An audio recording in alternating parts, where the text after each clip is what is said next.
Efectivamente, ya estamos con la especialista gineco-obstetra, la doctora Xochitl Centeno, y vamos a conversar sobre los hábitos tóxicos durante el embarazo. Pero ¿cuáles son esos hábitos tóxicos? ¿Por qué son tóxicos? ¿Por qué no debemos también consumir algunos alimentos? Ella nos va a dar todas esas aclaraciones. Usted puede participar con nosotros a través del Facebook de Canal 10 Nicaragua y también al interno al 2222-7808 si desea alguna consulta. Gracias, doctora, por estar con nosotros. Buenos días, gracias por la invitación. Vamos a definir como un hábito tóxico a la ingesta de sustancias que son nocivas para la salud, tanto de la madre como del feto, ¿verdad? Independientemente de la cantidad, porque a veces pueden decir, no, si yo solo me fumo 2 cigarritos, si yo solo me tomo un traguito. Entonces, independientemente de la cantidad que nosotros ingiramos, se considera un hábito tóxico. Vamos a decir que esto incluye todas las drogas legales e ilegales, hablando de lo que es el alcohol, la marihuana, el tabaco, la cocaína y, como usted bien lo mencionaba, algunos alimentos, ¿verdad? Porque no es aconsejable durante el embarazo ingerir pescado crudo. Es algo que nosotros a veces tal vez no le ponemos como mucha atención, o tal vez las pacientes no lo toman mucho en cuenta, porque casi siempre uno dice hay que comer por 2. Sin embargo, existen alimentos, ¿verdad?, que también dependen mucho de la cantidad. Por ejemplo, la cafeína también se considera que no se debería de utilizar o no se debería de consumir en el embarazo. Por lo menos ya 2 tazas de café al día son dosis máximas tope de cafeína. Más o menos son 300 gramos de consumo y se considera también que puede ser perjudicial para el embarazo. Cuando hablamos, doctora, de toxicidad, ¿esto cómo puede perjudicar? Porque a veces dicen un poquito, quizás solamente un sorbito, he escuchado incluso a veces. ¿Eso es correcto o desde todo punto de vista es no? Si nosotros ya tenemos la dependencia, porque al final, ¿verdad?, es una Sí. dependencia de la sustancia, de todas las que hemos mencionado, y pretendemos salir embarazada, lo ideal es que nosotros abandonemos este hábito antes del embarazo. Sin embargo, si salimos embarazadas y no nos damos cuenta y estamos en el primer trimestre del embarazo, lo ideal es que nosotros abandonemos de forma inmediata, ¿verdad?, este hábito. Para hablar un poco del más común, el licor es el más perjudicial de todo, hablando, ¿verdad?, de la variedad de sustancias tóxicas. El licor es el que produce más problemas a nivel del feto, porque nos lleva a tener algo que se llama síndrome del feto alcohólico. Pueden haber malformaciones craneofaciales. Son pacientitos que nacen con la cabeza más pequeñita, los bebés, el maxilar superior pequeño, los ojitos pequeños, hay cierto grado de retraso en el aprendizaje, pueden haber alteraciones neurológicas, son bebitos que pueden tener partos prematuros, hay un desarrollo intrauterino retrasado, son bebés pequeños, y pero como tiene más incidencia sobre las malformaciones, pues pueden haber hasta cardíacas al nacer.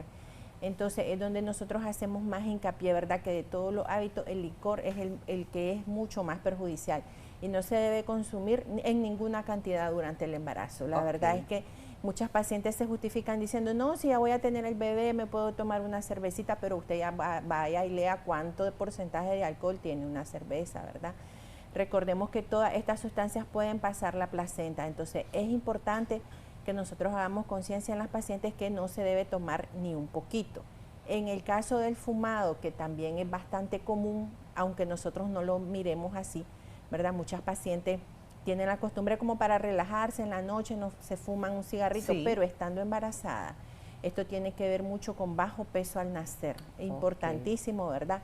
También influye en el desarrollo neurocognoscitivo de nuestro bebé.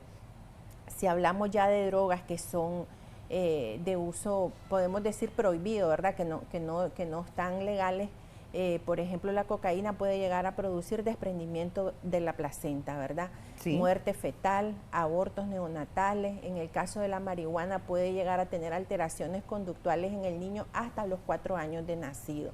Esto va a influir durante todo su proceso de aprendizaje, y son los pacientitos que a veces la gente pues no pregunta mucho sobre los antecedentes, pero está muy relacionado a lo que es el famoso trastorno de déficit de atención con hiperactividad, ¿verdad? Que es un término muy común actualmente utilizado y que sabemos que dificulta la concentración y que también está presente en el adulto. Entonces no sabemos si en los antecedentes maternos estaba el antecedente de uso de esta sustancia. Doctora, escuchamos qué es el consumo, el uso de las sustancias, pero ¿qué sucede si esa mujer en el embarazo necesita trabajar sí o sí con químicos? Porque también son tóxicos.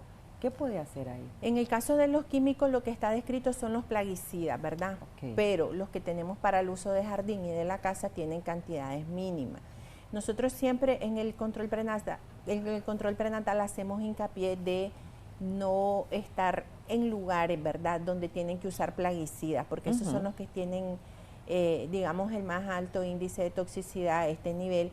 Pero hablando de pacientes que trabajan en los cultivos, pues no se aconseja, ¿verdad? Más que todo en estos que comienzan a fumigar, ¿verdad? Para los plaguicidas, estos son los que son contaminantes. Pero los que nosotros tenemos en la casa, de diferentes marcas, ¿verdad?, que son insecticidas que usamos en el jardín, famosos casa-jardín, esos tienen cantidades mínimas y pues se supone que no hay relación, ¿verdad?, y alteración con esto, pero cuando son a niveles de químico de bodega o pacientes que trabajan en estos ambientes y salen embarazadas, lo ideal es que pues se alejen de ese ambiente, ¿verdad?, que no pueden continuar un embarazo bajo esas circunstancias. Quisiera señalar aquí la importancia también de saber cuando uno anda retrasos y por ejemplo, acompaña a un paciente, a un familiar al hospital con la famosa radiografía. Si usted no está segura de estar embarazada, usted no se puede someter a realizarse una radiografía, ¿verdad? Uno tiene que ser bien prudente en ese sentido. Doctora, y también aquellas pacientes que nos están, que refieren a veces, mira, si yo tuve un embarazo y mi embarazo fue tranquilo, pero mi bebé fue pequeñito, bien pequeñito, no se desarrolló. Y usted ya explicaba un poquito a qué se debe eso del desarrollo, pero ¿por qué a veces nosotros queremos también o pretendemos decir, no, no me va a suceder nada con un poquito? ¿En qué trimestre es más complicado esta toxicidad?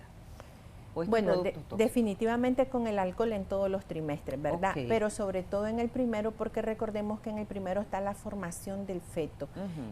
Normalmente las pacientes a veces piensan que el bebé va creciendo por partes. La verdad es que el bebé en los primeros 3 meses, él ya está formadito, él ya tiene su sistema nervioso, su sistema cardiovascular. Entonces, después del primer trimestre o de las 12 semanas, porque nosotros hablamos en semana, el bebé va creciendo de forma somática, o sea, va creciendo en tamaño, pero él ya tiene formado todo. ¿Qué es lo primero que se forma en un bebé, doctor?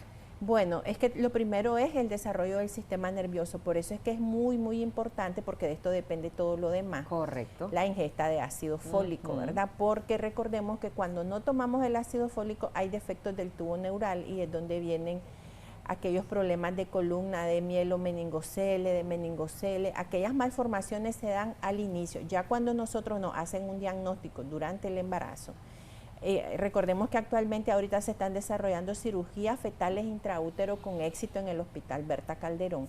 Siempre hay que resaltar, ¿verdad?, que son logros en la medicina para nosotros y son diagnósticos que se realizan en los primeros trimestres del embarazo y entonces uno logra, ¿verdad?, captar esa paciente, referirla y que ella pues sea tratada de forma adecuada y si el bebé es candidato a alguna de las cirugías, pues se mete en el programa. Y ojo, hablamos de los hábitos, eso que usted constantemente, antes de quedar embarazada, realizaba, por ejemplo, usted ya le explicaba todo, ¿verdad? El tomar, el fumar, el drogarse, en algún tipo de hábitos, ¿verdad? Algún tipo de alimentos de consumo, en fin. Pero la idea es tratar de aportar y apoyar al buen crecimiento y desarrollo de ese bebé para que de igual forma sea un parto bastante seguro. Eso es lo más importante para usted. Si es una paciente crónica de diabetes, hipertensión, por supuesto que debe cuidarse aún más, doctora. Recomendaciones para aquellas pacientes que nos siguen. Por ejemplo, a veces nosotros criticamos y decimos, mira, esta muchacha está embarazada y anda haciendo ejercicio. Pues resaltemos lo positivo.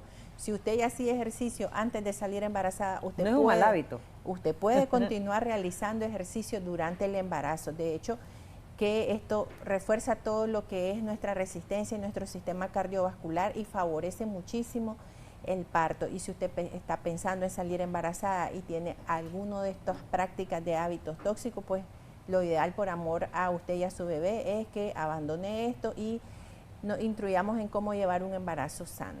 Correcto, ahí vemos los números de teléfono en pantalla, nuestra especialista, la doctora Xochitl Centeno, ginecobstetra. Si quiere hacerle alguna consulta, con muchísimo gusto ella le va a atender. Gracias, doctora.